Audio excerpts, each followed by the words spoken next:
नमस्कार. किमंतू लाईव्हमध्ये आपल्या सर्वांचं मनपूर्वक स्वागत.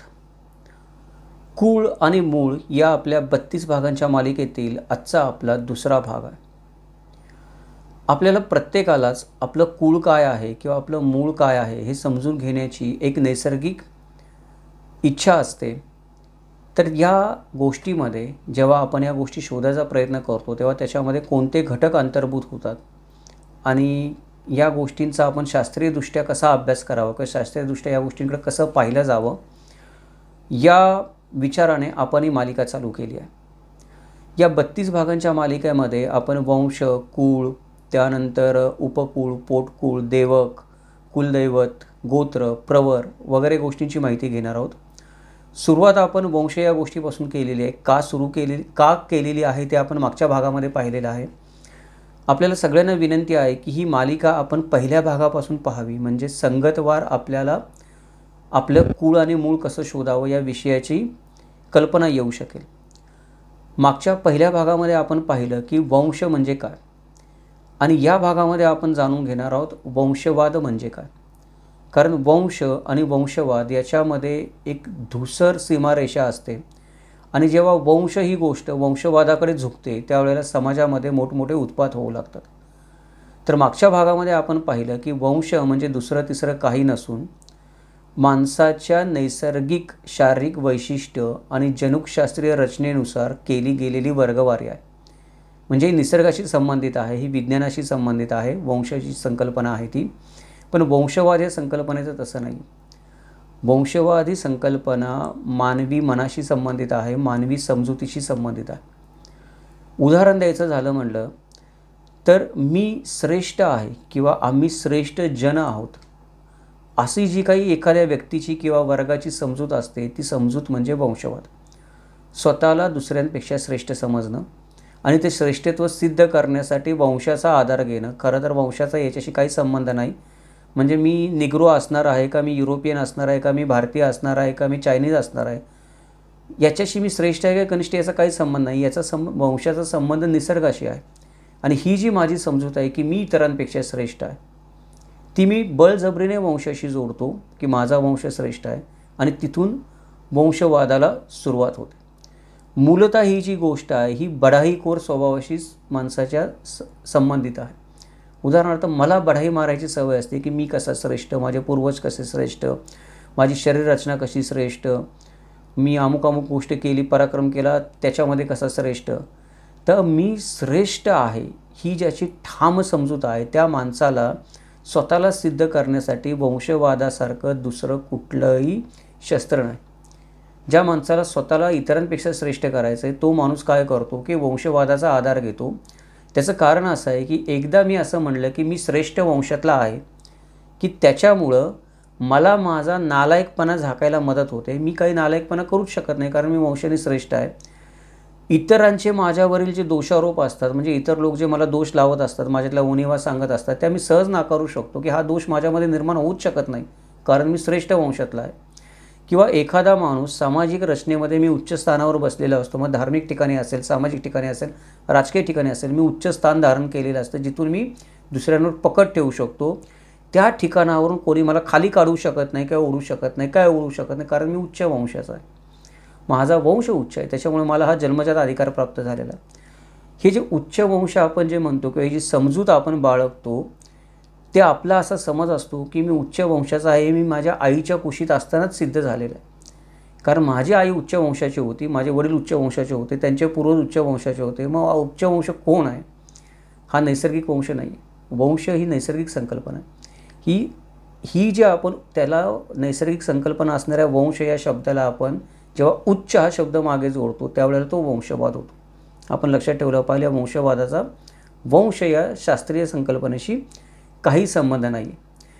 पण तरी पण मी या वंशाच्या मागे का लागलेला असतो त्याचं कारण असं आहे की या स्वतःला श्रेष्ठ वंशाचं म्हणवण्यामुळं माझे जे सगळे अवघड प्रश्न असतात ते टाळले जातात. म्हणजे एखादा मनुष्य असेल ज्याला मी कनिष्ठ समजतो, जो माझ्यापेक्षा सेवेमध्ये कनिष्ठ आहे, माझ्यापेक्षा दिसण्यामध्ये कनिष्ठ आहे, ताकदीमध्ये कनिष्ठ आहे, शिक्षणामध्ये कनिष्ठ आहे, समजुतीमध्ये कनिष्ठ आहे, ज्याला मी सहज काबू करू शकतो काही ना काही कारणाने, कारण त्याच्याकडे तेवढी ताकद नाही, आर्थिक, शारीरिक, सामाजिक ताकद नाही, मी त्याला काबू करू शकतो.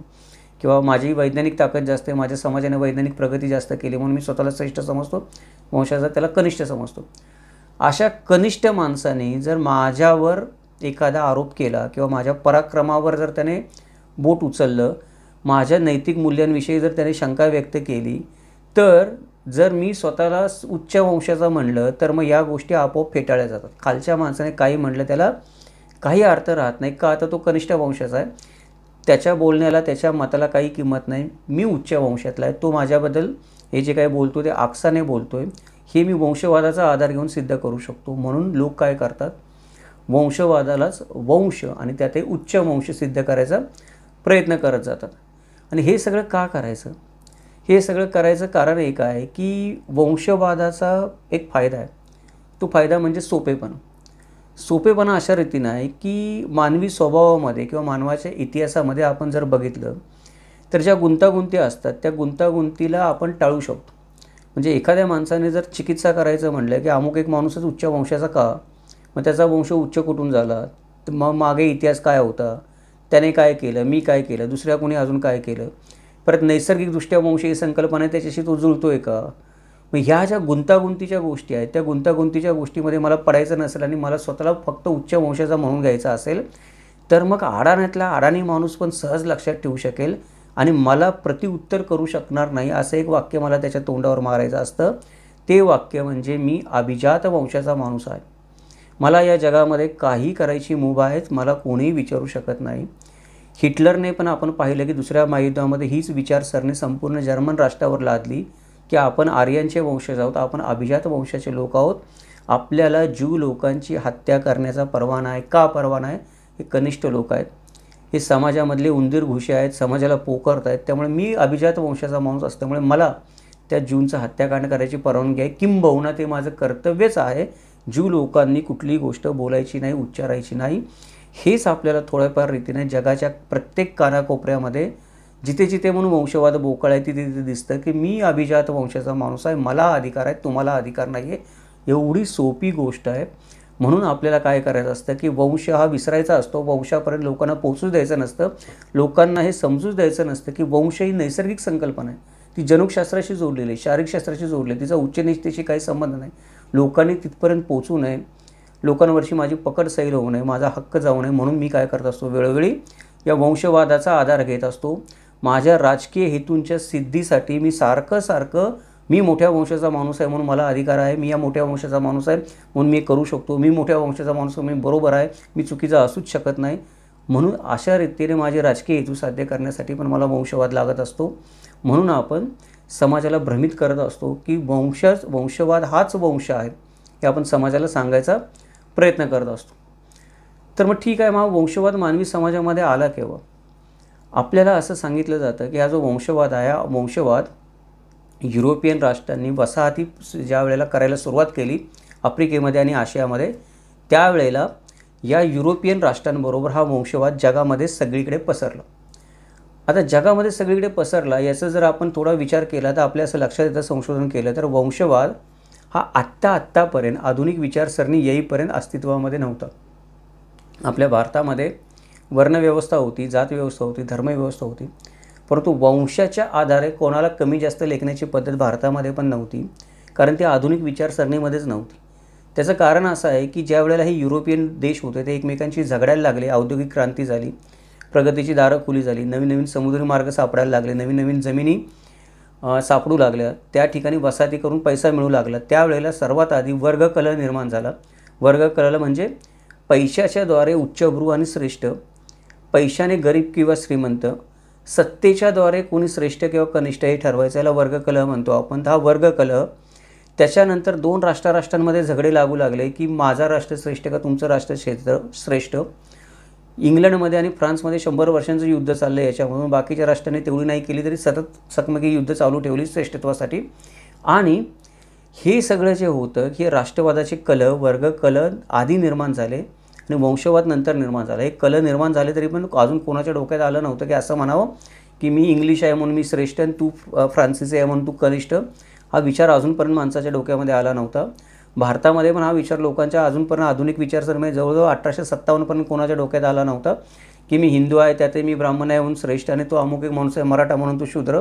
हा विषय आत्तापर्यंत नव्हता. असता तर शिवाजी महाराजांचं स्वराज्य स्थापन झालं नसतं याचा आपण थोडासा विचार केला पाहिजे तर्काने. मग हे झालं कसं काय? आपण याचं खापर आहे ते आपण वसाहतवाद्यांच्या डोक्यावर फोडायचा प्रयत्न करतो का तर आमच्या अंगावर बालंट येऊ नये आम्ही वंशवाद निर्माण केला. मग वंशवाद निर्माण कोणी केलं? ही जी युरोपियन राष्ट्र होती या युरोपियन राष्ट्रांनी आम्ही श्रेष्ठ आणि तुम्ही कनिष्ठ असा केला. म्हणजे मी युरोपियन आहे, मी गोरा आहे म्हणून मी श्रेष्ठ आणि तो निग्रो आहे, तो काळा आहे म्हणून तो कनिष्ठ आणि हे आशियाई लोक आहेत किंवा चायनीज लोक आहेत तर ते माणूस म्हणून समजायच्या लायकीचे नाहीत. Chinese and dogs are not allowed किंवा Indians and dogs are not allowed अशा पाट्या लोकांनी लावल्या. त्याच्यातून आपण काय करतो? वंशवादाचं खापर जे आहे ती वंशवाद पसरवण्याचं खापर यांच्या डोक्यावर फोडायचा प्रयत्न करतो आपली कात्री वाचवण्यासाठी. परंतु परिस्थिती अशी आहे की ज्या वेळेला हा वसाहतवाद पसरत होता त्यावेळेला दोनच प्रकारच्या कॅटेगरी या लोकांनी केल्या होत्या. म्हणजे वसाहतीसाठी जी युरोपियन राज्य बाहेर पडली त्यांनी दोन कॅटेगरी केल्या माणसांची. कोणत्या कॅटेगरी केल्या? पहिली म्हणजे जे लोक श्रद्धावान होते, जे लोक जीत होते, ते जे लोक जिंकलेले होते म्हणजे आपण म्हणू शकतो की जे लोक जिंकलेले होते ते होते श्रद्धावान आणि जे लोक हरलेले होते ते होते अश्रद्ध. अशा दोनच संकल्पना होत्या. याच्या पलीकडे श्रेष्ठ कनिष्ठची संकल्पना त्याच्यामध्ये नव्हती. स्थानिक लोक हे माणूस नाही आहेत, त्यांना मानवतेच्या कक्षेच्या बाहेरच ठेवलं गेलेलं होतं. पण त्याचं कारण हे होतं की ते वंशाने कनिष्ठ आहेत किंवा निग्रो आहेत म्हणून त्यांना मानवतेच्या चाकरीच्या बाहेर ठेवलेलं नव्हतं. तर ते लोक ख्रिश्चन नाहीत म्हणून माणूस म्हणून घ्यायच्या लायकीचे नाहीत अशा रीतीने वर्गीकरण केलं जात होतं. ते काळ्या वंशाचे होते आणि मी गोऱ्या वंशाचा आहे म्हणून मी श्रेष्ठ आहे, तू काळ्या वंशाचा आहे म्हणून तू कनिष्ठ असं वर्गीकरण वसाहतवाल्यांनी केलं नव्हतं. त्यांच्याबरोबर नेहमी पादरी लोक चालत असं धर्म परिवर्तन करण्यासाठी. आणि जो माझं धार्मिक मत मानत नाही, जो माझ्या धर्माचा नाही आहे तो पाखंडी आहे. अशा पाखंडी लोकांची छळ करण्याची आपण म्हणतो की रीत परंपरा आपल्याला मध्ययुगीन कालखंडामध्ये जगात सगळीकडे चालत आलेली दिसते. मी मुस्लिम आहे तर हिंदूंचा छळ करेल, मी हिंदू आहे मुस्लिमांचा छळ करेल जिथे मला शक्य होईल तिथं, मी ख्रिश्चन आहे तर मी ज्यू लोकांचा छळ करेल, सगळेजण मिळून अजून दुसऱ्या आदिवासी लोकांना छळू. या आपलं सगळीकडे चालू आहे. म्हणजे जो माणूस माझं धार्मिक मत मानत नाही तो माझ्यापेक्षा काय आहे अश्रद्धा आहे. तू माझी श्रद्धा मानत नाही म्हणून मी त्याला श्रद्धावान करण्यासाठी मी त्याच्यावर अत्याचार केले पाहिजेत. अशा दृष्टिकोनातून वसाहतवादी लोक जे होते ते वसाहतवादी लोक काय करत असत? समाजाची विभागणी करत असत. बरेचदा असं आढळून येतं की जे काळे निग्रो लोक आहेत त्या काळ्या निग्रो लोकांनी ख्रिश्चन धर्म स्वीकारला तर त्यांचा छळ केला जात नसते. त्याचं कारण हे आहे की कुठल्याही ख्रिश्चन माणसाचा छळ केला जाऊ शकत नाही मग भले तो निग्रो का असेना. अशी त्या काळच्या वसाहतवादीच्या आणि धर्मवादी जे होते लोक त्यांची विचारसरणी होती. त्याच्यामुळे वंशाने मी श्रेष्ठ म्हणून मी निग्रोचा छळ करेल किंवा भारतीय माणसाचा छळ करेल ही वसाहतकारांची कधीही भूमिका नव्हती. आपण त्यांच्या डोक्यावर एक खापर पडू शकत नाही. त्यांनी वंशवाद आणला म्हणून ते फक्त त्यांचा धर्म पुढे रेटायचा प्रयत्न करत होते. तुम्ही आमचा धर्म मानला की तुम्ही श्रद्धेय झालात, तुमच्या विरुद्ध कुठली कारवाई होऊ शकत नाही. आणि त्यातही काय होत असे की धर्म महत्त्वाचा होता पण शासन करायचं असेल तर धर्म तेवढा महत्त्वाचा राहत नाही. त्या काळात राजे लोक जे होते वसाहतवादीचे लोक होते जे वसाहती करत असत ते लोक पण काय करत असत की त्यांना त्यांच्या अडचणीतून मार्ग काढायचा असेल. अडचणीतून मार्ग काढायचा असं म्हणजे मागाशी मी तुम्हाला अडचण सांगितली होती. अडचण काय आहे की मला आफ्रिका देशावर ताबा मिळवायचा आहे आणि आफ्रिका लोकांना मला गुलाम बनवायचं आहे. परंतु आफ्रिका जी प्रजाती आहे त्या आफ्रिका देश जो आहे तिथे जे निग्रो लोक आहेत हा निग्रो वंशाचे लोक जर ख्रिश्चन झाले त्यांनी ख्रिश्चन धर्म स्वीकारला तर मी ख्रिश्चन माणसाला गुलाम नाही बनवू शकत ना. या जगात कुठलाही ख्रिश्चन माणूस गुलाम होऊ शकत नाही. मग आता सगळे जर निग्रो आफ्रिकन ख्रिश्चन झाले तर कोणीच गुलाम होणार नाही. कोणीच गुलाम होणार नाही तर माझ्या शेतामध्ये कामं कोणी करावी. ही अशी काहीतरी एखादी अडचण निर्माण झाली. अशा बऱ्याच अडचणी त्या काळाला निर्माण होत असत. त्याचं कारण काय आहे? वैचारिक आपण ज्याला म्हणतो ती स्पष्टता नव्हती. धोरणामध्ये वैचारिक स्पष्टता नव्हती. धार्मिक धोरण वेगळं होतं, शासकीय धोरण वेगळं होतं आणि ज्या काही आपण म्हणतो त्या व्यावहारिक अडचणी वेगळ्या होत्या. या सगळ्यांना एकत्र आणून जर आपल्याला समीकरण करायचं असेल किंवा काहीतरी मार्ग काढायचा असेल तर त्यावेळेला एक मार्ग काय असे की जेनकेन प्रकारे स्थानिक लोकांनी काय करावं की आमचं वर्चस्व मान्य करावं किंवा आमचा अधिकार मान्य करावा, आमच्या आज्ञा मानाव्यात. मग ते कुठल्याही प्रकारे मानू देत. मग एखादा जर समजा स्थानिक निग्रो असेल त्याने ख्रिश्चन धर्म स्वीकारला, तो बाहेर गेला छळ छावणीमधून, त्याचा काही संबंध नाही आहे. एखादा जर माणूस असेल ज्याने शस्त्र खाली ठेवलं आणि तो म्हणला की तुम्ही सांगाल तो नजराना तुम्हाला देतो, तुमचं ऐकतो, तुमच्या पद्धतीने व्यापार करू, ठीक आहे काही हरकत नाही. त्याला कुणी कनिष्ठ म्हणायचं नाही. आपण पण बघतो इंग्रजांनी भारतामध्ये संस्थानं निर्माण केली त्या संस्थानांना इंग्रज 21 तोफांच्या 12 तोफांच्या सलाम्या देत असत वेगवेगळ्या. का देत असत? ते कनिष्ठ समजत नसत, ते त्यांना मान देत असत इंग्रज. म्हणजे वांशिकदृष्ट्या इंग्रज या लोकांकडे बघत नसत की भारतीय आहेत म्हणून कनिष्ठ आहेत आणि आम्ही ब्रिटिश आहे म्हणून आम्ही श्रेष्ठ आहोत, असा वंशवाद इंग्रज त्या काळाला करत नसत. इंग्रज काय म्हणत असत, तो राजा आहे ना, माझा ऐकतोय ना, माझ्या भारतामधल्या राज्याला त्याचं काय हानी होत नाही ना, किंवा माझ्या हिताला भारतामधल्या तो राजा असल्यामुळं आणि त्याला मी 21 तोफांची सलामी दिल्यामुळं माझं राज्य काही इथून हलत नाही ना, माझ्या राज्याला काही नुकसान होत नाही ना, माझं राज्य टिकून राहते ना, मग ठीक आहे, काय हरकत नाही, वंशवाद पसरवायचं काही विनाकारण कारण नाही. तर वसाहतवाद्यांच्या डोक्यावर आपण एक खापर फोडू शकत नाही की त्यांनी वंशवाद पसरवला. वंशवाद हा आपण म्हणजे संपूर्ण मानवजातीने जगामध्ये जिथे कुठे आहे, फक्त भारतीयच नाही, बाकीचे म्हणजे समाज आहेत, त्या सगळ्यांनी मिळून आपल्या सोयीसाठी निर्माण केलेलं आहे. आपल्याला जेव्हा वाटतं की मी श्रेष्ठ आहे अशी मी ठाम समजूत करून घेतो, माझा गैरसमज करून घेतो आणि वंशवाद जोपासायचा प्रयत्न करतो, त्यावेळेला या गोष्टी होत असतात. आता हे झालं वंशवादाबद्दल. आता वंशवाद आणि वंश याच्यामध्ये फरक कसा करणार? आता वंशवाद कोणी निर्माण केला आपण बघितलं, तो वसाहतवादी लोकांनी निर्माण केला नाही, आपण सगळ्यांनी निर्माण केलेला आहे आणि त्याच्याशी आपण काय केलेलं आहे, वंशाला जोडलेलं आहे. मग वंश वेगळा कसा आहे वंशवादापासून? तर आपण एक गोष्ट लक्षात घेतली पाहिजे की जी गोष्ट अभ्यासता येते ती शास्त्रीय आहे आणि जी गोष्ट अभ्यासता येत नाही, म्हणजे जी पुराव्यावर आधारित नाही, जी श्रद्धेवर आधारित आहे, ती गोष्ट आपण म्हणू शकतो की अशास्त्रीय आहे. तर वंश जो आहे तो वंश एक शास्त्रीय कल्पना आहे आणि वंशवाद ही अशास्त्रीय किंवा सामाजिक संकल्पना आहे, श्रद्धेय संकल्पना. कशा प्रकारे? तर वंश हा जो आहे हा वंश वैज्ञानिक संशोधनाचा आणि अभ्यासाचा विषय आहे. वंश आपल्याला अनेक दृष्टिकोनातून अभ्यास करता येणारा विषय आहे. उदाहरणार्थ आपण वंशावळीच्या तक्त्यांचं संशोधन करू शकतो, मानसशास्त्रदृष्ट्या आपण अभ्यास करू शकतो, शरीराची मोजमापं घेऊन आपण वेगवेगळी पाहणी करू शकतो, भिन्न परिस्थितीमध्ये नांदणाऱ्या एकाच प्राणीशास्त्रीय गटाचा अभ्यास करून आपण त्याचं जागतिक लेवलवर सिंहावलोकन करून काही ना काही त्याच्यामधून निष्कर्ष काढू शकतो की जे जगात सर्वत्र सारखेच लागू होतील, बदलणार नाहीत. मानवमितीशास्त्रज्ञ असतात, त्यानंतर वंशावळविषयक तज्ज्ञ असतात, जनन वैज्ञानिक शास्त्रज्ञ असतात किंवा जनुकशास्त्रज्ञ असतात, इतिहासकार असतात. या सगळ्यांच्या दृष्टीतून शास्त्रीयदृष्ट्या आपल्याला वंशाचा अभ्यास करता येतो. त्यामुळे वंश ही संकल्पना काय आहे? एक वैज्ञानिक संशोधनाचा विषय आहे, त्याच्यामुळे शास्त्रीय संकल्पना आहे. परंतु काही लोक याच्यावर ऑब्जेक्शन घेतात. काय ऑब्जेक्शन घेतात? या लोकांच्या मते वंश ही कुठल्याही प्रकारची वास्तविकता नसून एक अंधश्रद्धा आहे. आता वंश वास्तविकता नसून अंधश्रद्धा काय? त्याचं कारण असं देतात हे लोक की वंश हा शुद्ध असूच शकत नाही किंवा वंश नावाची कुठली गोष्ट असूच शकत नाही, कारण माणूस जेव्हापासून या पृथ्वी तलावर अस्तित्वात आला तेव्हापासून वेगवेगळ्या वंशाचे लोक सातत्याने एकमेकांशी शरीर संबंध ठेवत होते, त्यांचा एकमेकांशी संकर होत होता, त्यातून मिश्र प्रजाती निर्माण झालेल्या आहेत. आता उदाहरणार्थ मी महाराष्ट्रामध्ये राहतो, मी स्वतःला मराठा म्हणवतो, माझी जात मराठा आहे, पण मी खरोखर मराठा आहे तर मी शुद्ध कुठल्या वंशाचा आहे? कदाचित मी संकर होऊन निर्माण झालेलो आहे, मी शुद्ध नाहीच आहे. कुठलाच समाज, कुठलाच वंश, कुठलीही व्यक्ती ही कुठल्याही शुद्ध वंशाची कधी असू शकत नाही, कारण मानवी समाज हा संकरातून बनलेला आहे. त्यामुळे वंश जी आहे ती वंश ही आधुनिक अंधश्रद्धा आहे. परंतु ही आधुनिक अंधश्रद्धा नाही आहे, हे या ज्या लोकांचं म्हणणं आहे आधुनिक अंधश्रद्धा आहे. पण मी असं म्हणतो किंवा पुष्कळ लोक असं म्हणतात वंश ही आधुनिक अंधश्रद्धा नाही. त्याचं कारण आपण पाहिलेलं आहे. वरती आपण ज्या कसोट्या बघितल्या शास्त्रीय, त्या शास्त्रीय कसोट्यांच्या बळावर माणसाचं वांशिकदृष्ट्या त्याच्या शारीरिक वैशिष्ट्यांच्या आधारावर, जनुकशास्त्राच्या आधारावर वर्गीकरण करता येतं आणि ते मोठ्या प्रमाणावर आपण म्हणतो जगामध्ये सर्वत्र सारखंच असू शकतं. त्याच्यामुळे वंश आपण ज्याला म्हणतो ती वंश ही संकल्पना अंधश्रद्धा नाही आहे, ती वास्तविकता आहे. वंशशास्त्र हे एक विज्ञानाचं वेगळं शास्त्र आहे. त्याच्या अभ्यासातून संस्कृतीच्या इतिहासकारांना कुठल्या संस्कृती जुन्या काळात नांदत होत्या त्याचं भरपूर ज्ञान प्राप्त झालेलं आहे.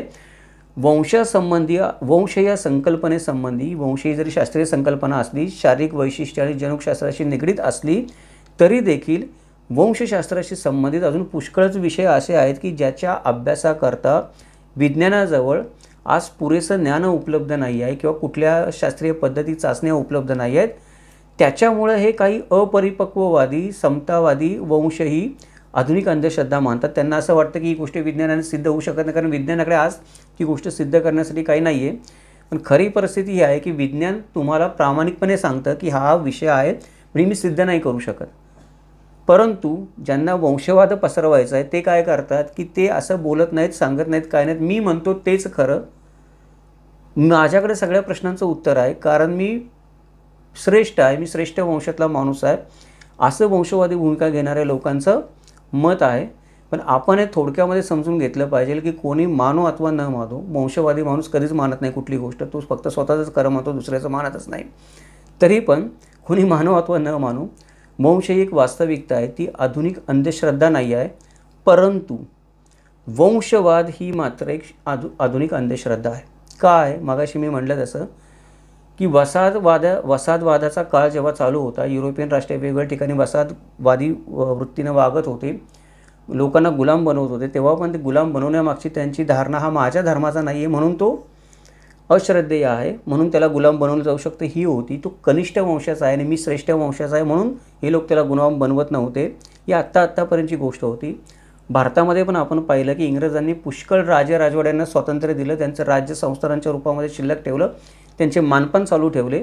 अगदी त्याच्यामध्ये काही आदिवासी राजघराणी पण आली, सिद्धीसारखं एखाद्या घराणं पण आलं, त्यांच्या घराण्याला पण एक तोफांचा हे होता, मान होता, आणि कोल्हापूरच्या गादीपेक्षा मोठा मान सिद्धींच्या गादीला होता तोफखान्याचा. इंग्रज का देत होते? सिद्धी असतील किंवा मराठ्यांची गादी असेल, आदिवासी एखादं राज्य असेल जव्हारसारखं, इंग्रज त्या सर्वांना श्रेष्ठ किंवा कनिष्ठ वंशाच्या आधारावर मानत नव्हते, धर्माच्या आधारावर मानत होते.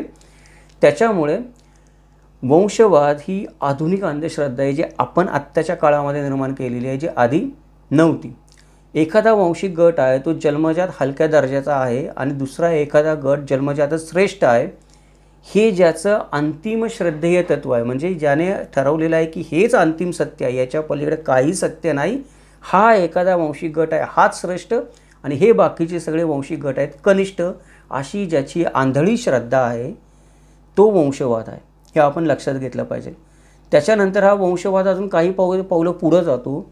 तो काही पावलं पुढं कसा जातो की काही मानववंश आहे ते मानववंश निपटून टाकण्यामध्ये, इतर काही शुद्ध राखण्यामध्येच मानवी संस्कृतीच्या प्रगतीची आशा आहे. म्हणजे या जगामध्ये हिटलरची अशी धारणा होती की जर्मन हे उच्च आर्य वंशाचे आहेत, तेच शिल्लक राहिले तर मानवी प्रगती होईल, ज्यू जर शिल्लक राहिले तर मानवी प्रगतीला बाधा आहेत, त्यांना नष्ट करून टाकलं पाहिजे. म्हणजे ही वंशवादाची दुसरी अंधश्रद्धा झाली. पहिली अंधश्रद्धा काय आहे की मीच श्रेष्ठ आहे, ही आंधळी श्रद्धा असणं ही पहिली अंधश्रद्धा आहे. दुसरी अंधश्रद्धा की माझाच वंश श्रेष्ठ आहे आणि दुसऱ्यांचे कनिष्ठ आहेत, त्यामुळे त्यांना नाहीच केलं पाहिजे, मीच शिल्लक राहिलो तर मानवाचं भलं होईल, ही दुसरी अंधश्रद्धा आहे, ज्याला आपण वंशवादाची अंधश्रद्धा म्हणतो. त्याच्यानंतर मानव जातीचा जो काही प्रगती आतापर्यंत झाली की माणूस माकडापासून निर्माण झाला, आदिमानव निर्माण झाला, त्याच्यानंतर आता माणूस निर्माण झाला, तर मानव जातीच्या इतिहासामध्ये जी काही प्रगती माणसाने केली, तो मानव जातीच्या प्रगतीचा झेंडा फडकत ठेवण्यामध्ये फक्त आणि फक्त एकाच वंशाचा हात आहे. दुसरे जे वंश आहेत ते दुसऱ्या वंशांनी काही केलेलं नाही आहे, त्यांनी मानवी प्रगतीला अडथळा आणलेला आहे. भविष्यामध्ये पण जर मानव समाजाची प्रगती झाली तर ती फक्त आणि फक्त एकाच प्रकारच्या वंशामुळे होऊ शकेल, बाकीच्या वंशांचं तिथं काही एक काम नाही आहे, या वंशांमुळे मानवजात पृथ्वीवरून नष्ट होईल, असं विवेकद्रोही मत बाळगणं ही पण एक वंशवादी अंधश्रद्धा आहे आणि ती आज जगामध्ये वेगाने पसरत आहे. आपण वेगवेगळ्या देशांमध्ये बघतो की वेगवेगळ्या देशांमध्ये तिथली वेगवेगळी सरकारं येत आहेत की जी काही त्यांच्या देशातल्या ठराविक वंशाला श्रेष्ठ समजतात, त्याच्यानंतर माझा देश जगामध्ये श्रेष्ठ समजतात, त्याच्यानंतर माणसांमध्ये त्या भावना रुजवतात. जे आपण म्हणलं की वंशवादी इतिहासकार जे आहेत, पहिल्या भागामध्ये आपण पाहिलं जाणीवपूर्वक इतिहासाचं असं पुनर्लेखन करतात वंशवादी की अमुक वंश श्रेष्ठ, अमुक वंश कनिष्ठ, आणि लोकांची दिशाभूल करतात. त्याच्यामधून जो वंशवाद निर्माण होतो तो वंशवाद आहे, तो खरी आधुनिक अंधश्रद्धा आहे. वंश ही आधुनिक अंधश्रद्धा नाही आहे. त्याचं कारण असं आहे की वंश या संकल्पनेच्या आशयाचं वैज्ञानिक भूमिकेतून संशोधन करता येतं, तसं वंशवादाचं संशोधन करता येत नाही. त्याचं कारण वंशवाद हा वैज्ञानिक संशोधनाचा विषय नाही आहे. आपण एक समजून घेतलं पाहिजे की वंशवाद हा आपण ऐतिहासिक दृष्टिकोनातून अभ्यासला पाहिजे. त्याचं कारण असं आहे की कोणी माणूस म्हणत असेल की मी श्रेष्ठ वंशाचा आहे, माझा वंश श्रेष्ठ आहे किंवा अमुक एकच वंश श्रेष्ठ आणि बाकीचे सगळे कनिष्ठ आहेत, तर त्याचा अभ्यास आपल्याला ऐतिहासिक दृष्टिकोनातून करता आला पाहिजे. त्याची भूमिका जर ऐतिहासिक दृष्टिकोनातून सिद्ध झाली तर मग आपण त्या भूमिकेला अनुमोदन दिलं पाहिजे किंवा ती भूमिका मान्य केली पाहिजे. कारण संशोधनात्मक दृष्टीने तर ती भूमिका सिद्ध होणार नाही वंशवादाची, म्हणजे मी श्रेष्ठ, माझाच वंश श्रेष्ठ, ही भूमिका कधीही वैज्ञानिक दृष्टीने सिद्ध होऊ शकत नाही. कारण वंश ही संकल्पना निसर्गाशी, जनुकशास्त्राशी जोडलेली आहे, तुमच्या समाजशास्त्राशी जोडलेली नाही आहे. त्याच्यामुळे शास्त्रीयदृष्ट्या, वैज्ञानिकदृष्ट्या ती सिद्ध होणार नाही. पण ऐतिहासिकदृष्ट्या आपण तिचा अभ्यास करू शकतो. उदाहरणच द्यायचं म्हणलं तर धर्म एक श्रद्धा आहे. त्यामुळे धर्माचा अभ्यास करायचा असेल तर धर्माचा अभ्यास आपल्याला ऐतिहासिक भूमिकेतूनच करावा लागतो, करता येतो. धर्माचा अभ्यास आपण शास्त्रीय दृष्टिकोनातून, वैज्ञानिक दृष्टिकोनातून संशोधनपूर्व रीतीने करू नाही शकत आहे. तसंच शास्त्रीयदृष्ट्या प्रमाण देऊन सिद्ध न करता येण्याजोग्या कुठल्याही श्रद्धा विषयाप्रमाणेच वंशवाद हा पण एक ऐतिहासिक दृष्टिकोनातून अभ्यासला जाणारा विषय आहे. वंशवादाची पण चिकित्सा झाली पाहिजे, ती ऐतिहासिक दृष्टीने केली पाहिजे. आपण वैज्ञानिकदृष्ट्या करता येत नाही तर सत्यच आहे, पण ऐतिहासिक दृष्टीने करण्याचा आपण प्रयत्न केला पाहिजे. कोणत्या परिस्थितीमध्ये हा वंशाचा वाद निर्माण झाला, की कुठे हा वंशाचा वाद निर्माण झाला, कोणी निर्माण केला हा वंश श्रेष्ठ आणि कोणी कनिष्ठ, हे आपण इतिहासामध्ये जाऊन तपासलं पाहिजे. ती परिस्थिती आणि कोणत्या हेतूंच्या पूर्ततेसाठी हा वंशवाद निर्माण केला गेला, कोणत्या काळामध्ये, कधी निर्माण केला, हे आपण इतिहासामध्ये मागं जाऊन ऐतिहासिकदृष्ट्या तपासून पाहिलं पाहिजे. ते तपासून पाहिलं की आपोआपच आपल्याला वंशवादाबद्दलचं ज्ञान होतं, आपोआपच आपल्याला कोण चूक कोण बरोबर त्याच्याबद्दलचं ज्ञान होतं. वंशवादाचा आधार घेऊन स्वतःला श्रेष्ठ सिद्ध करण्यासाठी किंवा वंशवादाचा आधार घेऊन स्वतःचे राजकीय हेतू सिद्ध करण्यासाठी जी व्यक्ती प्रयत्न करत असते तिचा खरे खोटेपणा आपण इतिहासामध्ये ऐतिहासिकदृष्ट्या वंशवादाचा मागोवा घेतला की आपल्याला कळते. याच्याही पुढे जाऊन जर आता हे जे मी सांगतो आहे ते कदाचित काही लोकांना आवडणार नाही, कारण आपल्या समाजामध्ये सर्वत्र वंशवाद बोकळलेला आहे. मग त्याच्या जातीपातीशी, धर्माशी काही संबंध नाही.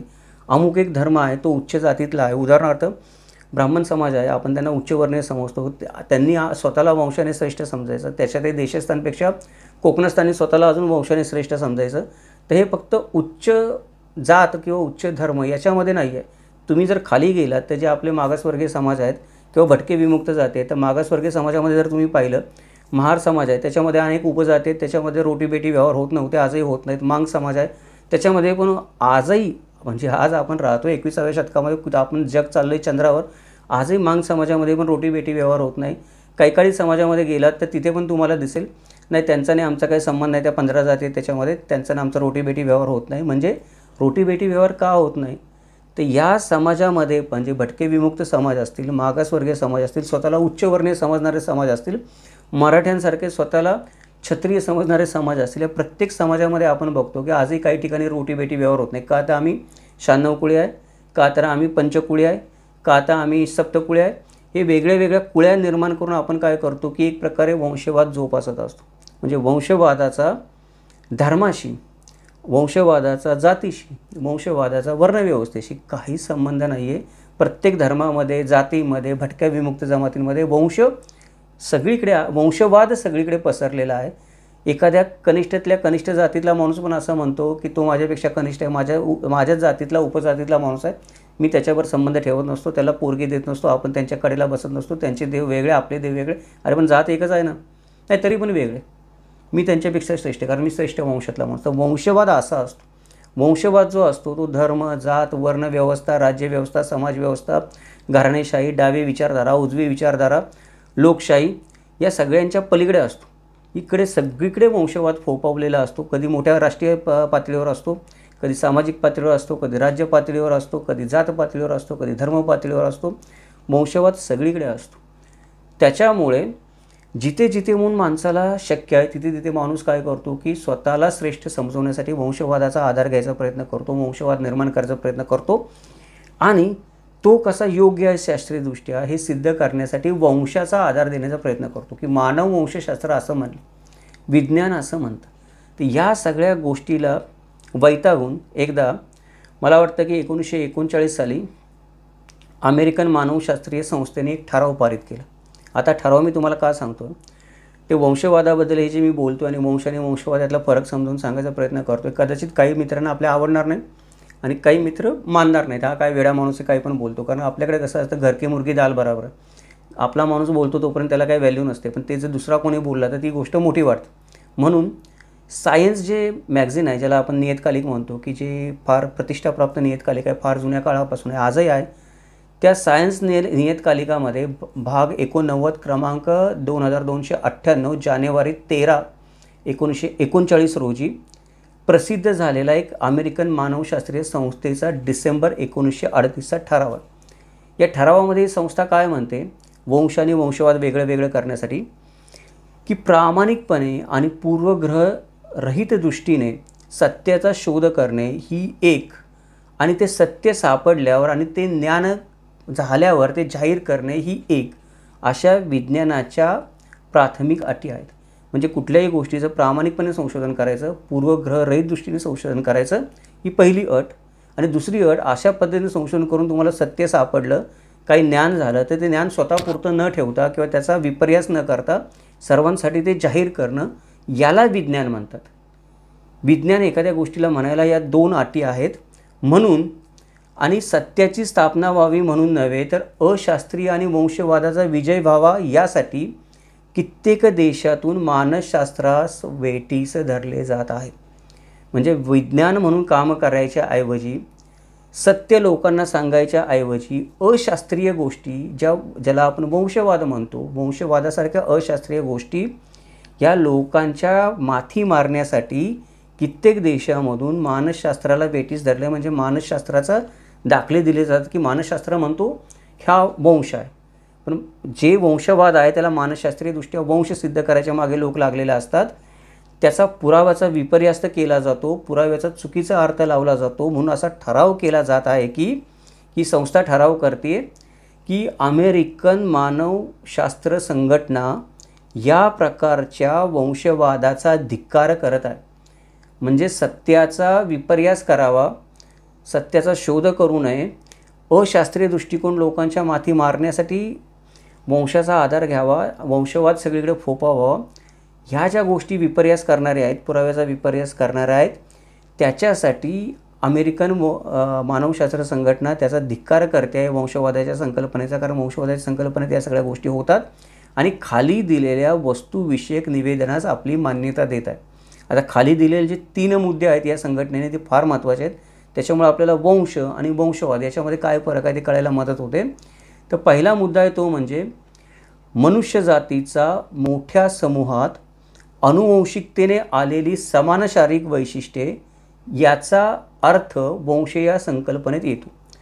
म्हणजे मनुष्य जातीचा एक मोठा समूह, त्यांच्यात अनुवंशिकतेने जी समान शारीरिक वैशिष्ट्ये आलेली असतील, उदाहरणार्थ चायनीज लोक आहेत, त्यांच्यामध्ये डोळे लहान आहेत, त्यांचा उंची लहान आहे, शरीराचा त्वचेचा रंग आहे तो पिवळा आहे, ही काय तर अनुवंशिकतेने चायनीज लोकांमध्ये आलेली वैशिष्ट्ये, म्हणून आपण काय म्हणू शकतो, हा चायनीज वंश आहे.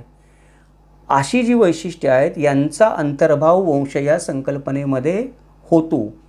याच्याहून अधिक काही मानसशास्त्रीय किंवा सांस्कृतिक असा काही अर्थ वंश या शब्दाचा असेल तर विज्ञानाने अद्याप त्याची निश्चिती केलेली नाही आहे. म्हणजे कोणी हा एवढाच अर्थ सोडता अजून काहीतरी वंश या शब्दाला मानसशास्त्रीय अर्थ जोडत असेल, स्वतःची संस्कृती श्रेष्ठ ठरवण्यासाठी सांस्कृतिक अर्थ जोडत असेल, स्वतःला श्रेष्ठ समजण्यासाठी काहीतरी उगाच मानसशास्त्रीय दाखले देत असेल, तर विज्ञानाने त्या गोष्टी वंश या संकल्पनेशी संबंधित आहेत याची अजून निश्चिती केलेली नाही आहे. दुसरा मुद्दा, आर्यन व सेमेटिक या पदांना वंशदृष्ट्या बिलकुल महत्त्व नाही आहे. त्यांनी फक्त 2 भाषिक कुलांचा बोध होतो. म्हणजे बऱ्याचदा आर्यवंश हा श्रेष्ठ वंश असं सांगितलं जातं. हिटलरने याच गोष्टीचा फायदा घेऊन दुसरं महायुद्ध घडवलं आणि लक्षावधी ज्यूंचं शिरकाण करून टाकलं. सेमेटिक वंशाचे जे लोक आहेत त्यांचा नेहमीच कनिष्ठ म्हणून छळ केला जातो. तर मानवशास्त्र जी संघटना आहे, ही जी संघटना आपण ज्याला म्हणतो अमेरिकन मानवशास्त्र संघटना, ही असं म्हणते की आर्यन आणि सेमेटिक हे जे शब्द वापरले जातात त्यांना वंशदृष्ट्या बिलकुल महत्त्व नाही. कारण कोणीही माणूस आजच्या घडीला आर्य नावाचा माणूस हा असाच दिसत होता आणि तो हा एक माणूस आहे आत्ता जो दिसतोय तोच आर्य आहे, सिद्ध नाही करू शकत. सेमेटिक वंशाच्या बाबतीत पण तीच गोष्ट आहे. पण हे जे शब्द आहेत आर्यन, हे शब्द भाषिकदृष्ट्या आहेत. म्हणजे आपण असं म्हणतो की भारतीय भाषा या इंडो युरोपियन कुळातल्या भाषा आहेत. इंडो युरोपियन कुळामध्ये एक इंडो आर्यन कुळातली भाषा येते, त्याच्या अंतर्गत इंडो आर्यन येते. म्हणजे इंडो आर्यन भाषा ज्या येतात त्या आर्यन भाषा सर्व इंडो इराणियन कुळाच्या आत येतात. याचा अर्थ काय आहे की इंडो आर्यन भाषा बोलणारे ते आर्यन याच्या पलीकडं आर्यन शब्दाचा दुसरा कुठलाही अर्थ नाही असं मानवशास्त्र संघटना सांगते. मॅक्स मुल्लर जो संस्कृत भाषेचा प्रकांड पंडित होता त्यानेही अशी भूमिका घेतलेली ती आपण पुढच्या भागामध्ये पाहणार आहोत. तर आपण लक्षात घेतलं पाहिजे की काही शब्द जे असतात किंवा काही संज्ञा ज्या असतात त्या भाषिक कुळांचा बोध सांगतात की ही भाषा बोलणारे लोक, ही संस्कृती मानणारे लोक, ह्या भूभागामध्ये राहणारे लोक असा त्याचा अर्थ असतो. त्याचा श्रेष्ठ शारीरिक वंशाशी किंवा श्रेष्ठ पूर्वज कुळाशी कुठलाही संबंध नसतो. तिसरा मुद्दा जो या संघटनेने मांडला आहे महत्त्वाचा तो हा आहे की वांशिक कनिष्ठपणा अथवा एका धार्मिक गटात असणे अथवा भाषिक वारसा या कारणाने एखाद्या लोकसमूहाला विषम वागणूक द्यावी यासाठी मानववंशशास्त्रात कोणताही आधार नाही. म्हणजे शारीरिकदृष्ट्या एखादा माणूस निग्रो असेल, काळा असेल, त्याचं नाक ठुसका असेल तर त्याला वांशिकदृष्ट्या कनिष्ठ मानावं.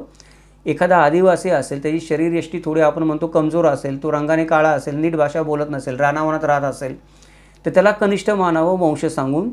याला मानवशास्त्रामध्ये कुठलाही आधार नाही. एखादा माणूस ठराविक एखादा धर्म मानतो, जात मानतो, श्रद्धा मानतो म्हणून तो कनिष्ठ, याला मानववंशशास्त्रामध्ये कुठलाही आधार नाही. एखादा माणूस ठराविक एखादी भाषा बोलतो, ती भाषा प्रगत भाषा नाही आहे, अप्रगत भाषा आहे आजही म्हणून तो कनिष्ठ, हे अशा प्रकारचे लोकसमूहांचे वर्गीकरण करणं स्वतःच्या स्वार्थासाठी आणि त्याला मानववंशशास्त्राचा मुलामा चढवणं, एखाद्या समूहाला, लोकसमूहाला, वर्गाला विषम वागणूक देणं, त्यांना आपल्यापेक्षा कनिष्ठ समजणं, याला मानववंशशास्त्रामध्ये कुठलाही अधिकार नाही. हे कोण म्हणतं आहे? अमेरिकन मानववंश संघटना म्हणते आहे. आजही भूमिका तीच आहे, जरी जी 1939 सालात मांडली आहे ती. विषय काय आहे की हे सगळं सांगायचं कारण आहे वंश आणि वंशापासून निर्माण होणारा मी श्रेष्ठ आहे वंशवाद या वेगळ्या गोष्टी आहेत. आपण नेहमी या वंशवादाला बळी पडतो कारण हुशार इतिहासकार स्वतःचा वंश सिद्ध करण्यासाठी किंवा स्वतःच्या स्वार्थासाठी एखादा वंश श्रेष्ठ सिद्ध करण्यासाठी कित्येक हुशार लोक किंवा आपण म्हणतो की ज्यांच्याकडे आधीच सत्ता आहे, संसाधन आहेत, साधनं आहेत, ती दुसऱ्या कोणी बळकावू नयेत म्हणून स्वतःला श्रेष्ठ सिद्ध करण्यासाठी. त्यानंतर मी जे काही करतो त्या अनिर्बंध माझ्या सत्तेला बाधा येऊ नये, माझ्यावर कोणी दोषारोप करू नये, माझ्या कोणी चुका दाखवू नयेत, माझा कोणी नालायकपणा सिद्ध करू नये, माझं श्रेष्ठत्व जाऊ नये म्हणून अशा रीतीने हे 3 प्रकारचे लोक नेहमी वंशवादाला खतपाणी घालत असतात. इतिहासवादी इतिहासकार, राजकीय स्वार्थी असणारे लोक आणि स्वतःचा नालायकपणा दडपण्यासाठी वंशाच्या मागे लपणारे लोक हे वंशवाद करणारे लोक आहेत. आणि आपण दुर्दैवाने या वंशवादालाच वंश समजण्याची भूल करतो की संस्कृत भाषा बोलणारा माणूस श्रेष्ठ, त्याच्यापेक्षा मराठी भाषा बोलणारा माणूस श्रेष्ठ आणि सगळ्यात कनिष्ठ कोणी मागासवर्गीय असेल, बोली भाषा बोलतो, आदिवासी भाषा बोलत असेल ती याची भाषा कनिष्ठ म्हणतो माणूस कनिष्ठ. अशा आपण भाषेवर पण वर्गवारी करतो. एखादी समाज आहे त्या समाजाने मोठी संस्कृती बसवली, हडप्पा मोहनजोदडोसारखी शहरं बसवली तर तो समाज श्रेष्ठ, आणि तो रानावनात राहतो एखादा आदिवासी समाज, त्याला काही शहरं बसवता आलं नाहीत म्हणून तो कनिष्ठ. ह्या ज्या आपण विभागणी वेगवेगळ्या कारणावरून माणसाच्या करत असतो तो वंशवाद आहे. आणि या वंशवादाला आपण वंशाचा मुलामा देऊन काही लोकांना श्रेष्ठ बनवण्यामध्ये मदत करत असतो. ते स्वतःला श्रेष्ठ समजतात हे एक वेळ आपण समजू शकतो, पण आपणच त्यांना श्रेष्ठ समजायला मदत करतो वंशवादाला वंशाचा मुलामा देऊन.